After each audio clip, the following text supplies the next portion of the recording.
ஹே YouTube வாசிகளே, June 15 2025 இன்னைக்கு காலையில் நீங்கள் சண்டே தானே அப்படின்னு சொல்லி லைட்டாக ரிலாக்ஸாக எழுந்திரிச்சு ஆஸ்திரேலியில் கொடுத்த பொங்கல், சூப்பரான பொங்கலையும் 2 வடையும் சாப்பிட்டு விட்டு இன்றைக்கி ரெஸ்ட்டு தானே அப்படின்னு நினச்சி பார்த்தா, ஆஹா வேலை வந்துருச்சுடா அப்படின்னு சொல்லிட்டு இன்றைக்கி சத்திரமடை அப்படிங்கிற ஒரு ஏரியாவுக்கு வந்துருக்குறோங்க. பெரம்பலூர்லேருந்து 20 கிலோமீட்டர் தொலைவில் இருக்கக்கூடிய கடை. இங்கே சும்மா முறுக்கு மாதிரி முறுமுறுன்னு ஒரு பப்ஸும் ஒரு டீயும் சாப்பிட்டு முடித்து விட்டு காலை வேலையை முடிச்சுக்கிட்டோங்க. உண்மையாகவே சொல்கிறேன், இது வரைக்கும் நான் சாப்பிட்ட பேக்கரியில் ஒரு ஹைஜீனிக்கான, ஒரு சின்னதாக இருந்தாலுமே ஒரு நல்ல ஒரு ஹைஜீனிக்கான பேக்கரி சத்திரமடையில் இருக்கக்கூடிய பாலாஜி ஐயங்கார் அப்படிங்கிற பேக்கரிங்க.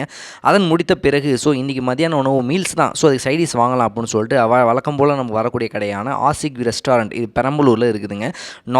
நாமினல் ரெஸ்டாரண்ட் தான். சரி, நீங்கள் வந்து ஒரு வெயிட் பண்ணிக்கிட்டே இருக்கும். எப்போயா பிரியாணி ஒரு சொல்லி பார்த்துக்கின்னு இருந்தோம். 2000 years later.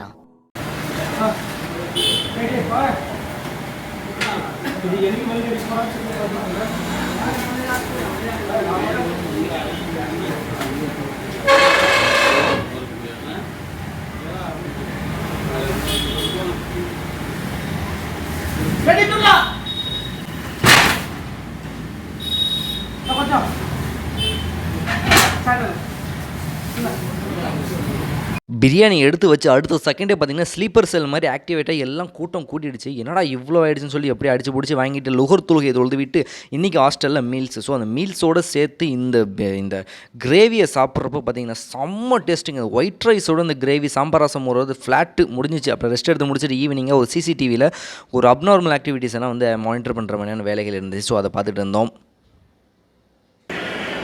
Okay, evening night சாப்பாடாக இட்லியை சாப்பிட்டு நாளை முடித்து கொண்டிருப்பேன். நம்ம சேனல் சப்ஸ்கிரைப் பண்ண மறந்துடாதீங்க. போய் நெக்ஸ்ட் வீடியோ மீட் பண்ணுறேன். போய்